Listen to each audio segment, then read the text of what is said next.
A graça e a paz de nosso Senhor esteja sobre a sua vida, amém?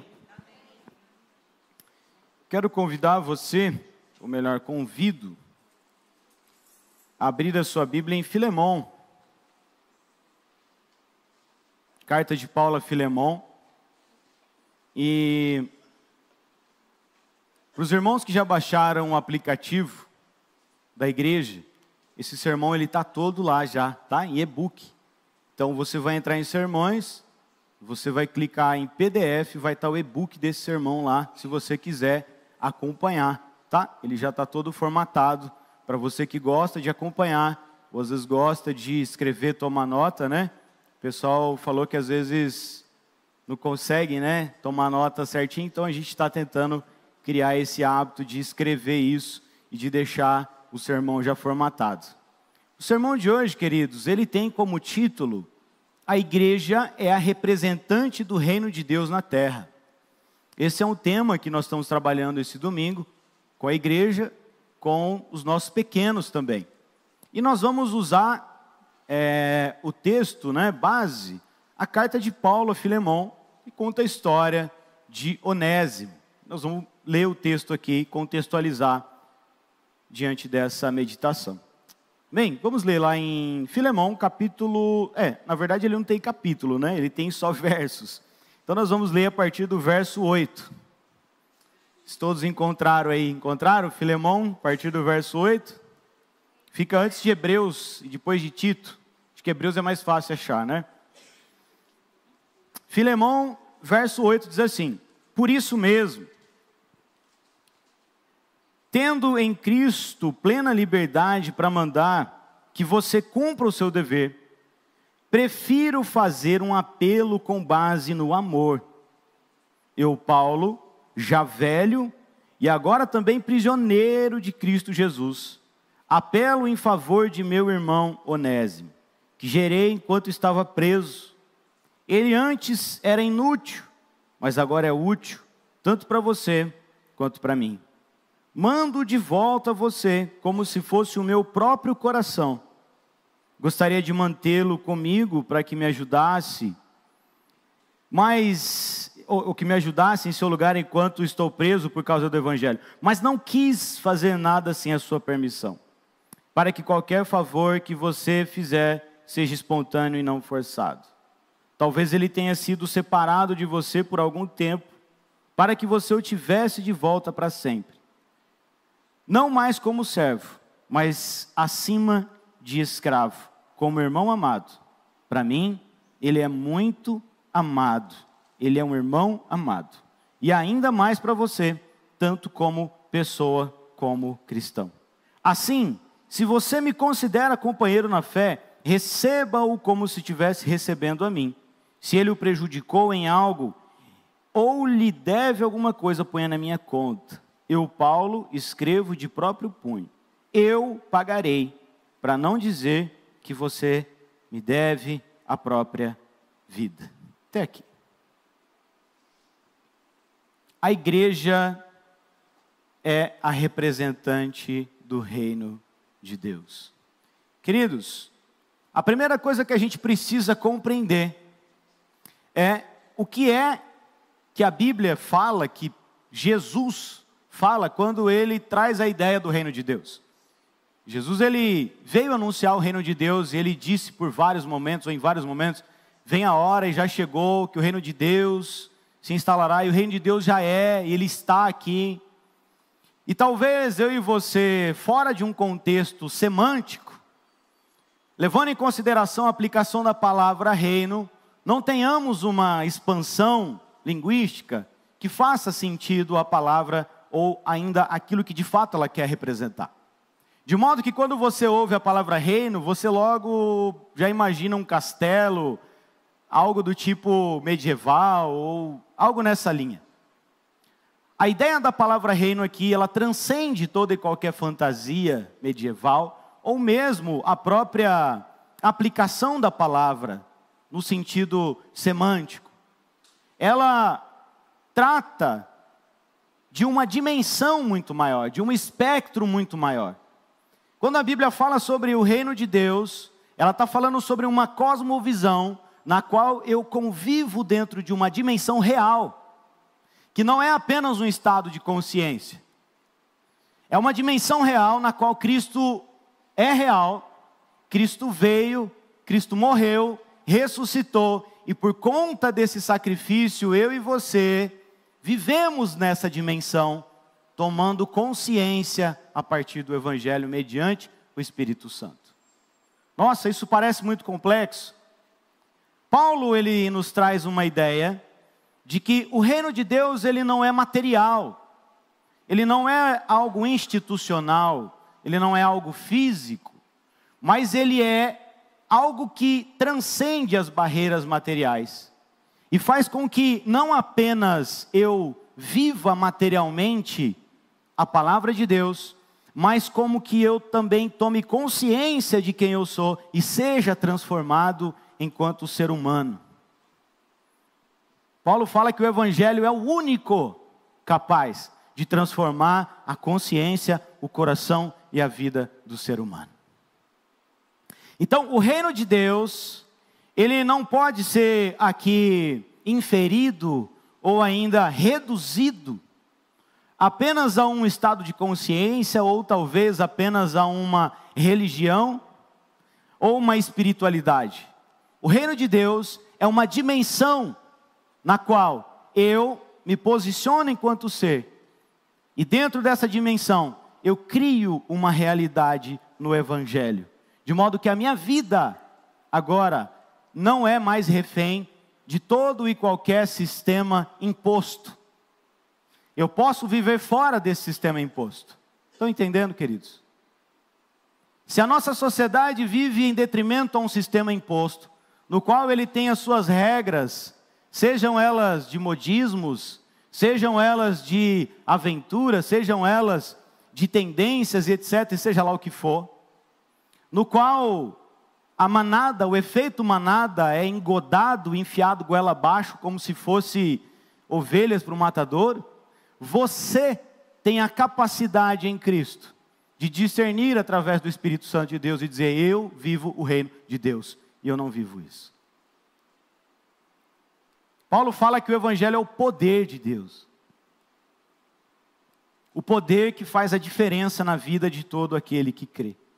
Dessa forma, queridos, então nós entendemos que o reino de Deus, ele é muito maior do que a nossa capacidade, ou ainda do que a nossa limitada condição cognitivo, humana, psicobiofisiológica pode interpretar. Nós temos uma ideia do que de fato poderia ser o reino de Deus, mas nós não conseguimos entendê-lo de modo completo fora de Cristo Jesus.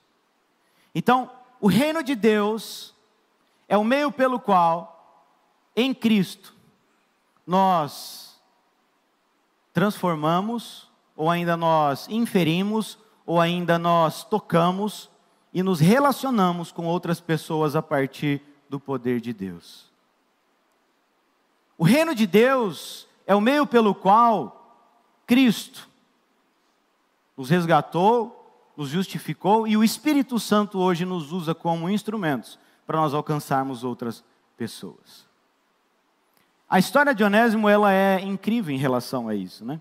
Mas, se você tiver com o e-book aberto aí, você vai ver que existe uma síntese doutrinária do reino de Deus, sob a perspectiva da teologia reformada, que é a que nós cremos, é a que nós vivemos, que ela diz que o reino de Deus, ele tem em primeiro lugar a transformação da consciência, a construção em segundo lugar de uma realidade, e em terceiro lugar, a dimensão comunitária. Ou seja, nós temos uma visão expandida sobre o nosso viver em Cristo, e que ele não necessariamente, ou melhor, ele nunca foi e nunca será algo reduzido à religião ou a uma mera espiritualidade. Calvino, no seu comentário de Lucas 17, 21, Calvino ele destaca que o reino de Deus ele não consiste em pompa exterior, mas em renovação interior do homem pelo Espírito. Algo que talvez nós confundimos, né? Nós temos a ideia de que em sociedade Lembrando que falamos aqui agora há pouco, que a sociedade traz as suas idiosincrasias, né? A sociedade traz os seus imperativos, e para a sociedade, o que importa é o que está fora. Então, é uma sociedade que desde o princípio ela remonta a ideia daquilo que você é pelo que você tem, pelo quanto você aparenta ter e pelo status. Cristo ele veio trazer uma outra ideia. Para ele, o que está posto sob a perspectiva materialista é mera manifestação egocêntrica, é uma verborreia que a gente tenta colocar para fora, buscando dizer quem somos. Mas no fundo, nós somos de fato aquilo que carregamos aqui dentro, diante de Deus. Se hoje fôssemos colocados diante de um raio-x aqui, espiritual, e esse raio-x mostrasse como é que está a tua alma e a minha alma, será que seria corroborado o exterior que nós carregamos? Porque a alma, queridos, diferente do físico, ela não pode ser maquiada. Uma alma doente é impossível de ser escondida. Uma alma carente, você pode maquiar o físico, a gente pode se tatuar, fazer o que quiser aqui. Mas a alma, ela clama por uma única e fundamental resposta, que é Cristo. Paulo vem trazer isso e a teologia reformada nos corrobora. Bom, então o papel da igreja, uma vez que ela é a representante do reino de Deus, o papel da igreja é o de ser a mediadora e a reconciliadora. Mediadora e conciliadora. Uma vez que ela é a representante do reino. Se você for ver aí a página número 3, tem alguns versos que falam sobre isso. Agora imagina o seguinte, você conhece uma pessoa, você acabou de conhecer uma pessoa. Você acabou de conhecer uma pessoa, e ela diz assim para mim, olha, eu vou ter que prestar conta ali, tem um tribunal ali, eu vou ter que prestar conta. Você não quer ir lá me representar, não? Vai lá, você pode? Aí você diz, claro, com certeza. Sem ser advogado, sem ganhar nada por isso, sem habeas corpus preventivo, se é que existe isso, aí existe, Rafa? Enfim, e aí você vai lá, e aí você chega lá e você assume toda a bronca da pessoa. Você tem coragem de fazer isso? Fala a verdade. Nós não conseguimos ser representante de alguém que nós não conhecemos, queridos. Essa é a realidade. Eu não posso representar alguém que eu não conheço. Porque, em primeiro lugar, eu vou ter que assumir as consequências daquela pessoa. E em segundo lugar, eu vou ter que dizer para outros quem é aquela pessoa sem que ela esteja presente. Então eu corro 2 riscos. O primeiro, de assumir uma bronca que não é minha. E segundo, de falar algo daquela pessoa que de fato não é real. Está entendendo? Está entendendo o problema que é quando eu digo assim, não, porque Deus disse. Disse onde? Disse quando? Para quem? Está entendendo? Não, porque Jesus veio e falou e fez. Fez onde? Com quem? Para quem? Boa parte do entendimento religioso que nós temos hoje é equivocado. Pluralismo é isso, né, pastor? Religioso que foi manifestado, que foi colocado, essa divisão, esse racha e todo esse questionamento que vem a reboque de uma visão social, filosófico, política, é fruto de um entendimento isolado, de alguém que diz assim, não, Deus ele é isso, não, eu acho que Deus é aquilo, ou melhor, talvez tirando o espectro da ignorância, a gente traz aqui o mau caratismo mesmo. A pessoa diz assim, qual é a melhor forma que existe de se controlar alguém? Usando a fé. Porque aí eu venho aqui e digo assim, não, porque Deus me disse. E aí você não tem estrutura suficiente em Deus, você diz, vai que Deus falou mesmo, e agora? E de repente você não tem conhecimento na palavra para de fato levantar e dizer, não, você está errado. Porque a Bíblia não diz isso, porque a dogmática teológica, porque, ou seja, você não tem sustentabilidade, você vai dizer, vai que. Então, a pretexto de uma manifestação midiática, ou ainda de enfiar mesmo na nossa cabeça, né, de querer imputar na nossa cabeça a ideia de manipulação, nós começamos a ouvir um Deus carrasco, a um Jesus seletivo, a um Deus rigoroso, a um Deus que castiga, onde a Bíblia não fala sobre isso. A minha Bíblia diz que Deus é amor. Não sei a sua. Ah, mas no Antigo Testamento, vamos contextualizar, queridos. Vamos interpretar o Antigo Testamento à luz da hermenêutica, tendo Cristo como chave. Entenda que o Antigo Testamento, ele está aqui na Bíblia para nos mostrar a origem, de onde é que veio, e para nos remontar as profecias, de modo que eu olhe para Jesus e diga, Ele é o cumprimento, Ele é o Messias. Agora, se eu começar a olhar para o Antigo Testamento como sendo algo fatídico, eu estou olhando para o judaísmo, e não necessariamente para o cristianismo. Nós somos cristãos. Cristo nasceu quando? A partir do Novo Testamento. Então o Antigo Testamento não tem validade? Tem, enquanto ato profético, enquanto profecia, enquanto manifestação de Deus, que traria a ideia, no ápice do tempo, para que viesse Jesus. Dessa forma, desde o Antigo Testamento até o Novo, nós entendemos que Deus é amor. Então olha só, se nós vivemos o reino de Deus, correto? E se eu e você somos igreja, e como igreja nós somos o representante do reino, todo reino tem uma linguagem. Você concorda comigo? Vamos imaginar que o Brasil fosse um reino, certo? Não quero ser reducionista a ponto de dizer que linguagem é um idioma, mas só para efeito metodológico aqui, tá? Imagina que o Brasil fosse um reino, qual que era a linguagem que nós usamos aqui, né? Vamos colocar, partindo do princípio do idioma, o português. Linguagem não é idioma, tá? Que fique claro isso. Ele é muito maior do que isso. É a forma de alguém se expressar, não só por meio da palavra, por meio da sua fala, mas, enfim, a música é uma forma de linguagem, por aí vai. Mas só para você entender. E aí você pega, por exemplo, os Estados Unidos, que fala inglês, você pega Japão, você pega China, ou seja, cada um tem a sua forma de se comunicar. O reino de Deus, ele tem uma linguagem. E a linguagem do reino de Deus, queridos, é o amor. Não tem como você se comunicar com o reino de Deus, não tem como você pertencer ao reino de Deus, não tem como você trazer pessoas, se relacionar com pessoas a partir do reino de Deus, que não seja por meio dessa linguagem, que é o amor. E sabe o que eu acho mais interessante? Paulo sabia disso. Quem era Paulo?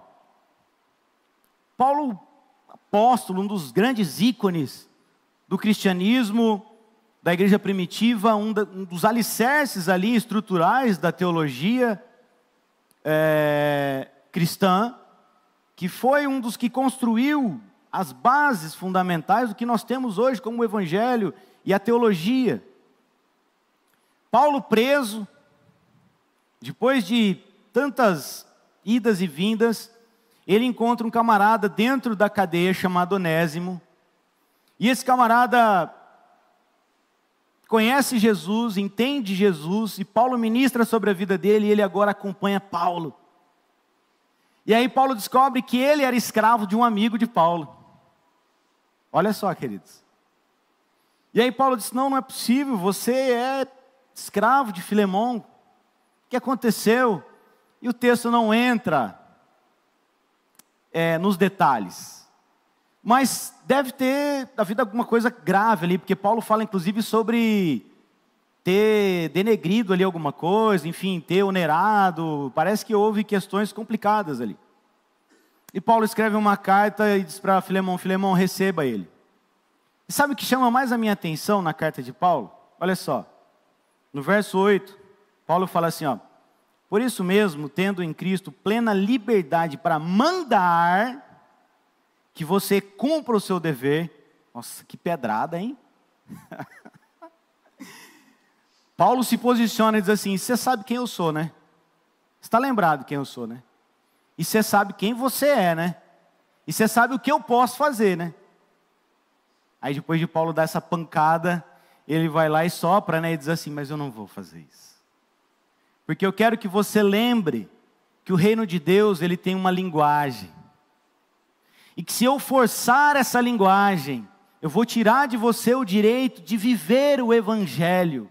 Porque ele não se manifesta por força, nem por violência. O reino de Deus se manifesta em amor. Então, Filemão, embora eu tenha o direito de dizer para você, você vai receber quietinho, vai perdoar, e você ter que fazer isso, eu não vou. Porque eu preciso saber qual é o nível de maturidade em Cristo que você tem. Eu preciso saber a profundidade que você está diante de Cristo. Porque uma coisa é eu te dar uma ordem e você obedecer. Outra coisa é você tomar consciência e dizer: de fato, você tem razão. Queridos, o que é mais fácil? Você cumprir uma regra ou você tomar consciência de livre e espontânea vontade ir lá e fazer? O que é mais fácil? Vamos falar a verdade. Você descobre amanhã que você está com os seus índices aí, seu hemograma tudo desequilibrado.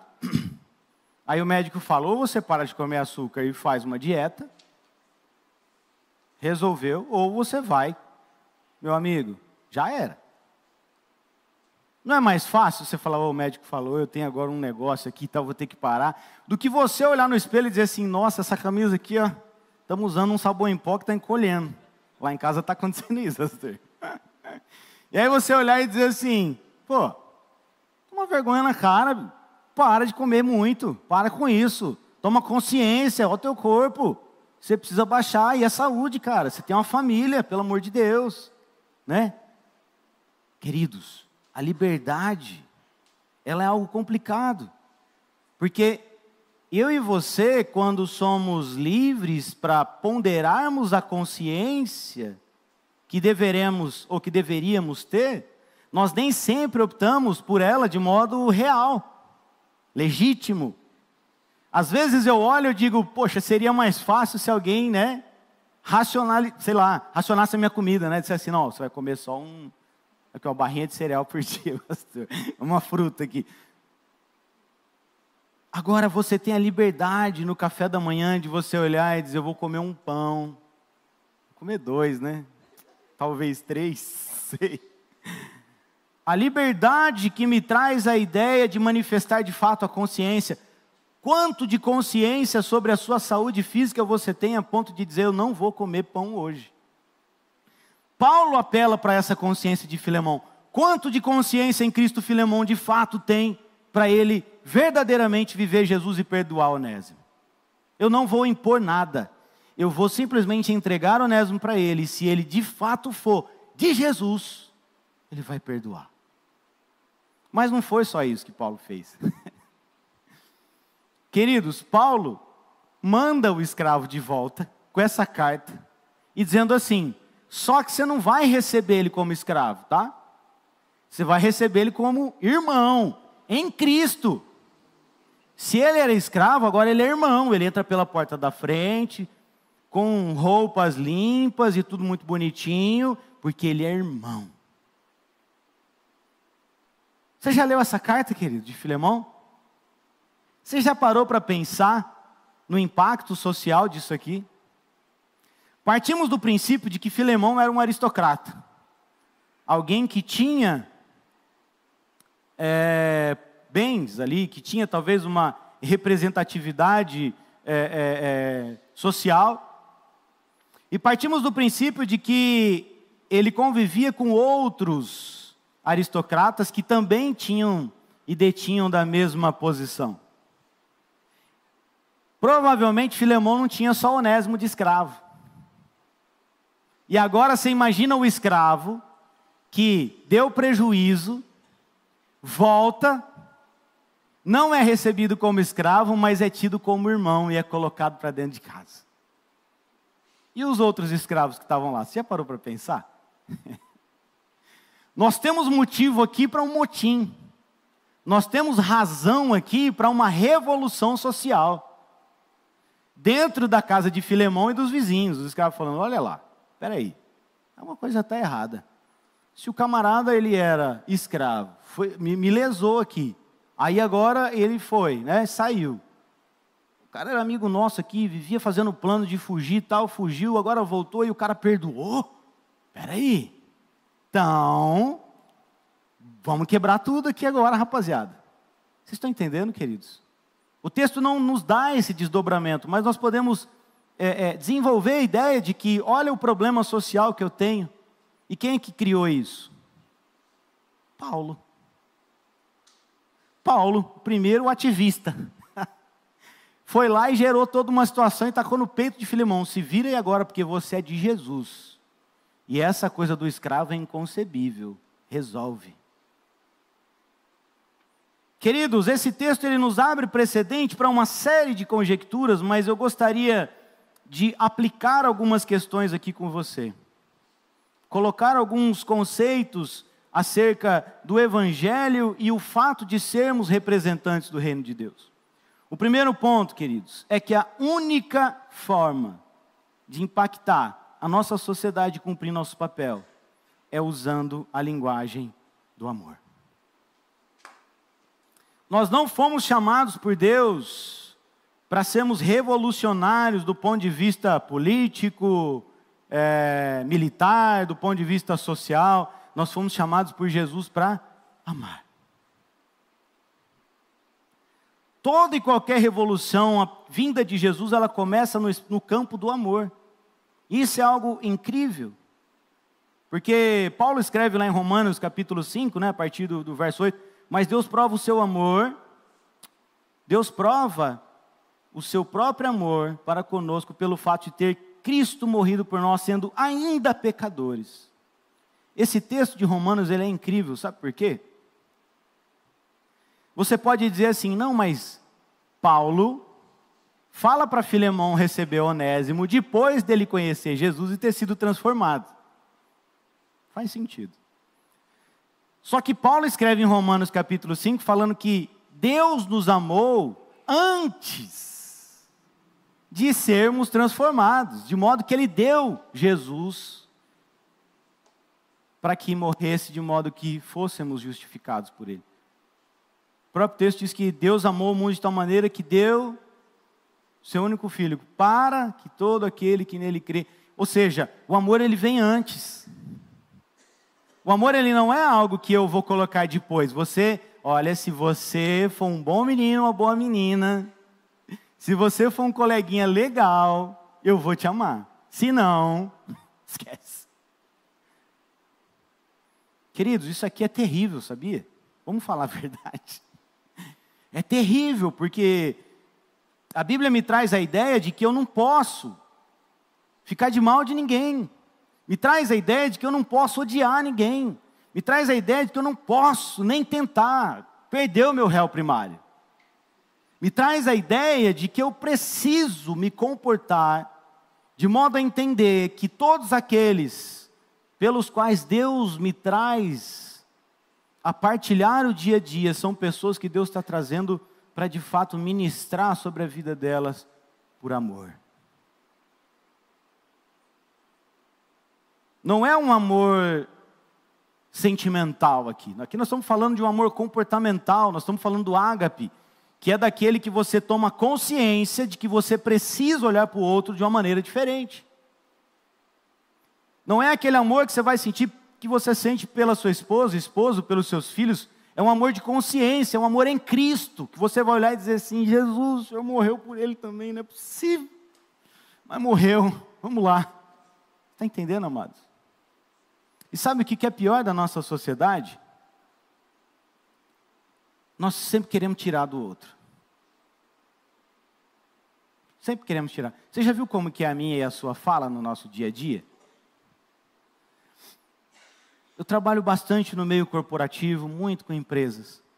E aí eu chego numa rodinha de executivos, eles estão assim, não, porque fulano não fez. Não, porque fulano tal, não sei o que e tal. Não, porque fulano deveria fazer e tal, não sei o que e tal. E aí você vira e diz assim para ele, e você? Não, eu o quê? Não, eu não. Bom, você também, ué, você não fez? Não, mas peraí. Você já parou para pensar que nós só queremos que o outro faça? A gente quer tirar o máximo proveito do outro. Então o outro tem que fazer, o outro precisa, o outro tem que me entregar, a culpa é do outro. Mas eu nunca me posiciono dizendo assim, e eu? Eu vou fazer o quê? O que eu vou entregar? Você já parou para olhar na vida de Jesus, que ele em momento algum pediu nada para ninguém? Ele veio servir, ele veio entregar. A ideia de Jesus é diferente da nossa. Jesus ele nunca cobrou nada de ninguém, dizendo, olha, você precisa me dar alguma coisa aí, cara. Acabei de te curar, pô. Cara folgado, né? Você não tem um pão aí, não? Jesus, ele emanava essência, amor, aquele carinho, a unção dele, que contagiava todos que estavam ao seu redor. Não era uma coisa dele tirar de ninguém, era uma coisa que ele entregava para os outros. Nós vivemos numa sociedade em que parece que nós só temos amizade com alguém se a gente puder tirar um proveito. Fala a verdade. Faz uma lista agora aí na tua cabeça, se você tem amizade só com pessoas que você pode tirar proveito. Fala um amigo aí que é chato, mala, você nem gosta dele, mas ele é teu amigo. Não tem. Não olha para mim assim não, Fabrício, que eu sou legal.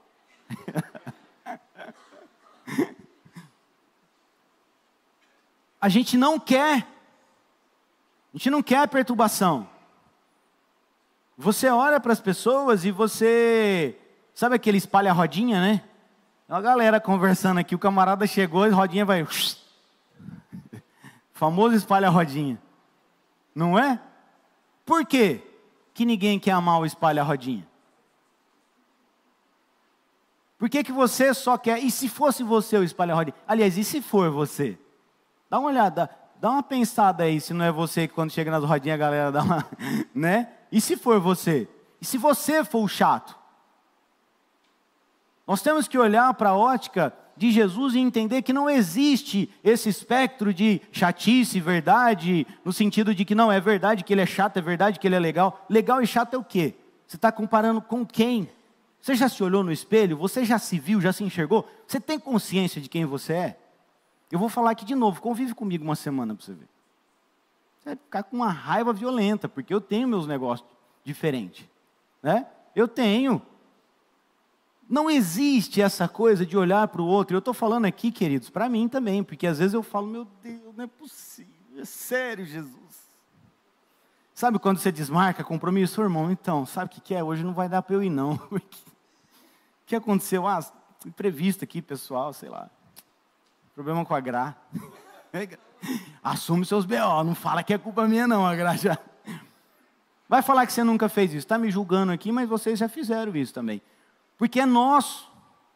Só que, e se Jesus está trazendo alguém para a tua vida que é terrivelmente difícil de conviver, mas é por meio de você que Jesus vai transformar a vida dessa pessoa?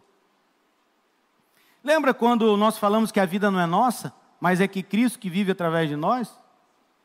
Você acha mesmo que os discípulos eram legal? Você já leu os evangelhos, né? Amados, lendo os evangelhos tem hora que dá raiva. Você olha assim, você fala, meu Deus, Pedro era... Nossa, não dá, é possível conviver com esse cara. E outros ali.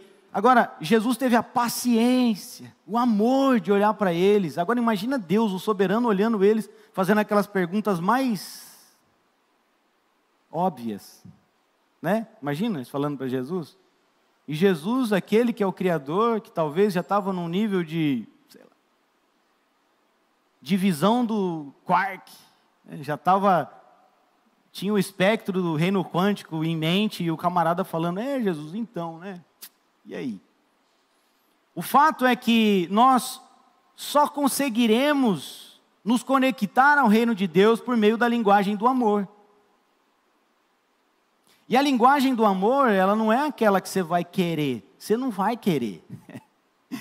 Você não vai gostar, mas você vai ter que ir. Porque é uma ordem de Jesus. Jesus, ele deixa claro que Deus é amor. E se eu quero representar Deus, não tem como eu fazer isso de outra forma. Se eu sou o representante do reino de Deus, eu tenho que representá-lo por meio do amor. Você já parou para pensar que aquela pessoa insuportável que você reclamou dela essa semana foi Deus que colocou na tua vida?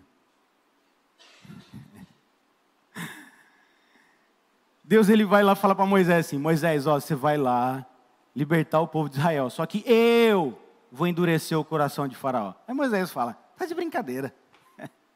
Você está me mandando e já falando que vai endurecer o coração do cara. Alguma coisa está errada aqui, Deus. Você já parou para pensar que Deus fala assim: eu vou te mandar, não vai dar certo, mas é porque eu estou mandando. Ele é soberano. Você vai discutir com o soberano? Então, Deus, é o seguinte, ó. O senhor mandou aqui, mas acho que o endereço está errado. O seu GPS não está batendo com o meu, não. Tem alguma coisa errada que não está dando certo aqui, ó. Não, está dando certo, sim. É para você conviver com esse camarada chato aí, é para você conviver com essa mulher chata, é para você passar por isso, porque você é o meu representante. Você tem que amar esse cara aí. Amar gente boa é fácil. Eu quero ver amar esses que são os isolados, os marginalizados. E sabe o que é pior, queridos? É pior, não é melhor, é pior. A partir do texto bíblico de Romanos capítulo 5, a partir do verso 8, a palavra de Deus diz que nós temos que amar primeiro, para depois Deus transformar. Então, enquanto você não amar, Ele não vai transformar. Então, se você está esperando Deus transformar para depois amar, esquece. Que a primeira parte é sua. Você está orando para quem? Para quem que você está orando para que Deus transforme? Você ama essa pessoa visceralmente? Não, Deus me livre, está repreendido. Então pronto. O dia que você amar essa pessoa de verdade, você vai ver o agir de Deus na vida dela. Porque a linguagem, o agir, o modus operandi de Deus é o amor. Por isso que Deus trata com a gente, para que a gente consiga amar as pessoas. Porque se nós amarmos, através de nós, Deus vai fazer coisas incríveis. O desafio é nosso, amar as pessoas. Segundo, queridos, como representante, nós devemos não apenas perdoar, mas considerar aqueles que foram transformados em Cristo, mediante a linguagem do reino. Você observa que Paulo fala assim para Filemão: Filemão, você vai receber aí Onésimo, mas não como escravo. Você sobe ele de posição, porque agora ele é irmão. Sabe aquela prerrogativa que eu e você temos de dizer assim: eu perdoo, mas não quero conviver mais? Está errado. Eu perdoo, mas ficou a cicatriz. Está errado, então você não perdoou. Está errado. Porque a Bíblia fala que você não só tem que perdoar, mas você tem que elevar essa pessoa de patamar na tua vida. Nossa. Paulo chega para um escravo e diz assim: olha, você era escravo, agora você é irmão. Você ficava para o lado de fora, andava descalço e vestia trapo. Agora você vai ter vestes reais aí, você vai ter vestes sociais, você vai ter sandália e você vai comer à mesa. Porque você é irmão. Olha o desafio de Filemão, recebendo essa carta de Paulo, dizendo: meu Deus, e agora? E vendo o camarada na frente dele. Camarada que lesou ele, que talvez levou prejuízos para a sua empresa, para a sua família e para a sua casa, denegriu o nome dele. Você sabe qual era o castigo de um escravo quando ele voltava, quando ele era pego? Ia de tortura à morte. Não tinha outra coisa. E aí Filemão recebe esse camarada, mas não recebe do jeito que era. Ele não restaura a amizade no mesmo nível, ele eleva. Porque agora ele não é escravo mais, agora ele é irmão. Você já parou para pensar que o Evangelho, ele nos constrange a isso? Aí você fica indignado, não, eu não posso perdoar a pessoa e ainda elevar ela a um status diferente. Tá, mas Cristo fez o que com a tua vida? Te perdoou e te deixou lá na lama? Cristo perdoou você e deixou você lá. Foi isso? Perdoou todos os seus pecados e disse assim, diabo, agora você se vira. Está perdoado, mas o resto é seu.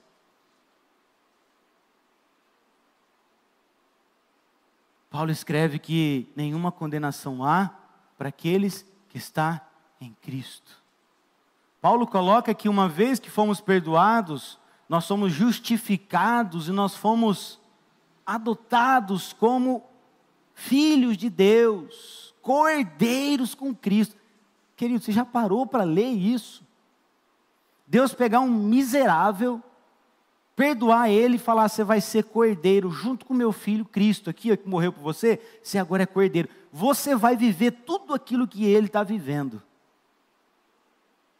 Deus, ele nos tira dessa situação de condenação e nos coloca ao lado de Cristo.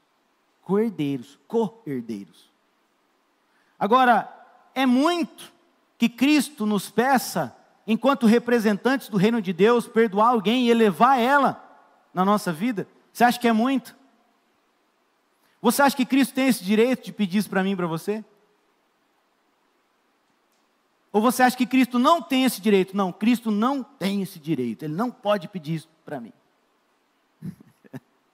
De repente, você pode ter a liberdade de dizer isso para Ele. Eu não diria isso, né? Mas se você quiser, fique à vontade. Como é que nós estamos vivendo esse perdão de Deus?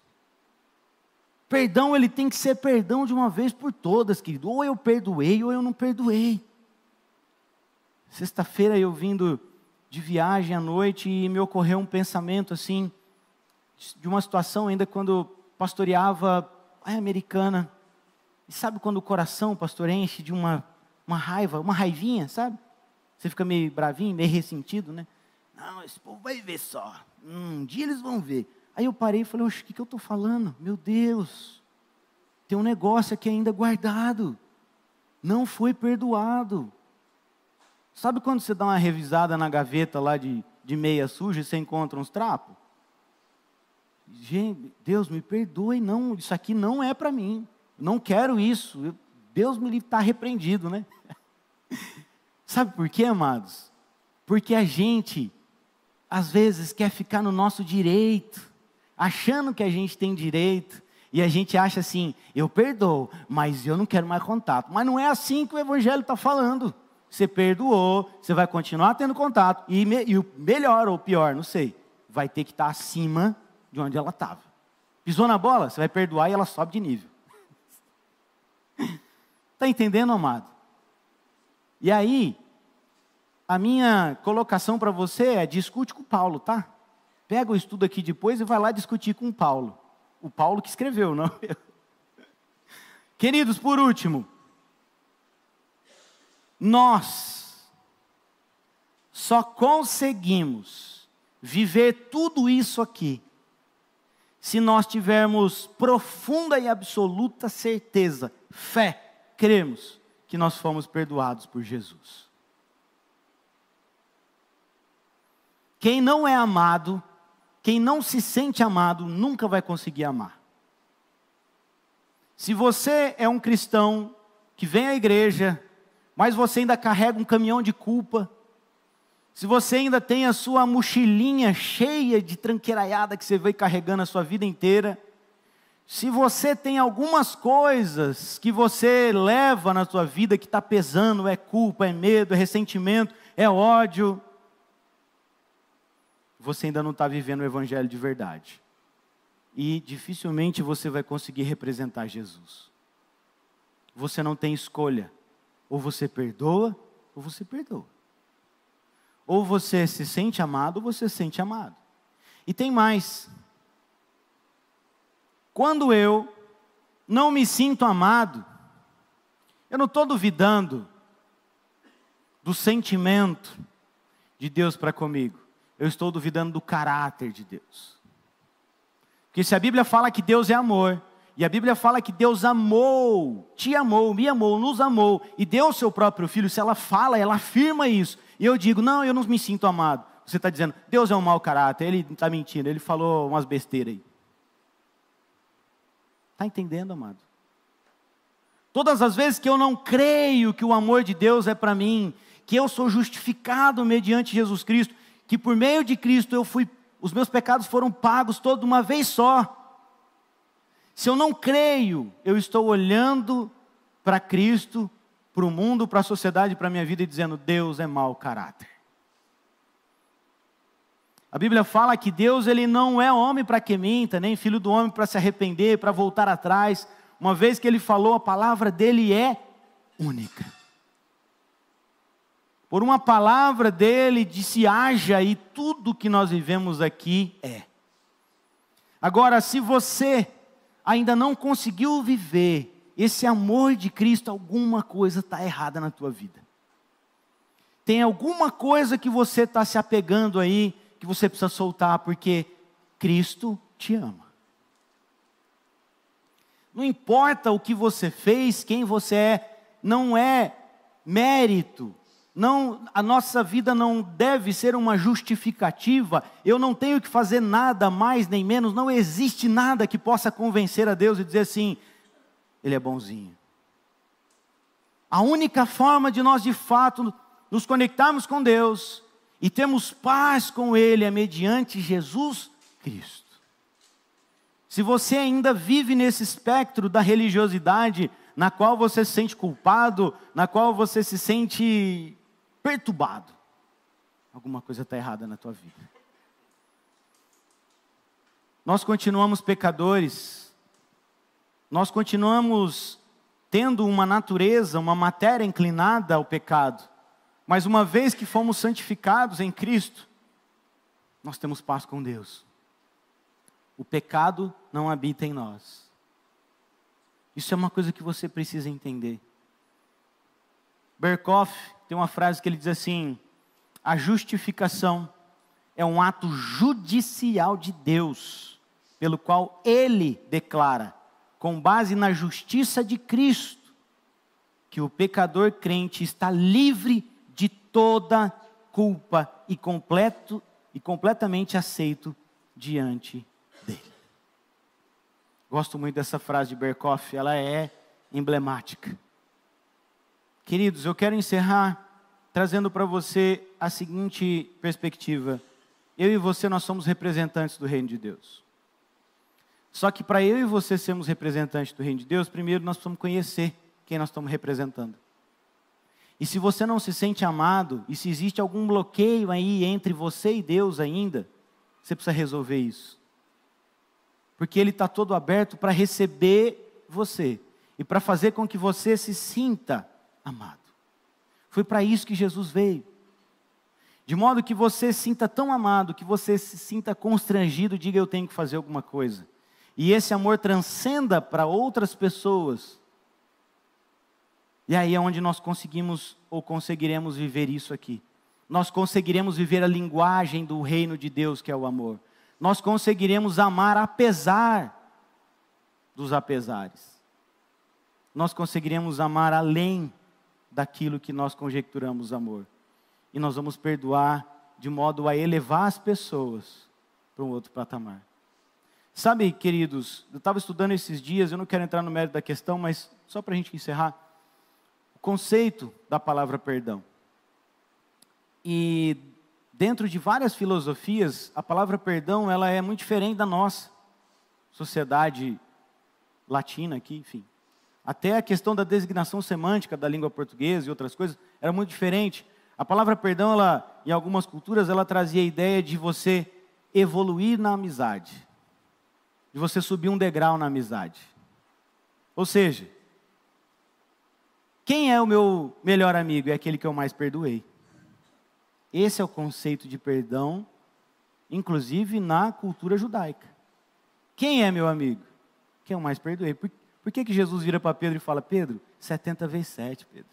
Né, Joe? 70 vezes 7, Pedro. Porque quanto mais eu perdoei, mas é meu amigo. Não é aquele que nunca pisou no teu calo. Não, fulano é meu amigo, mas é porque ele nunca me deu motivo. Deixa ele dar para você ver se ele não vai rodar.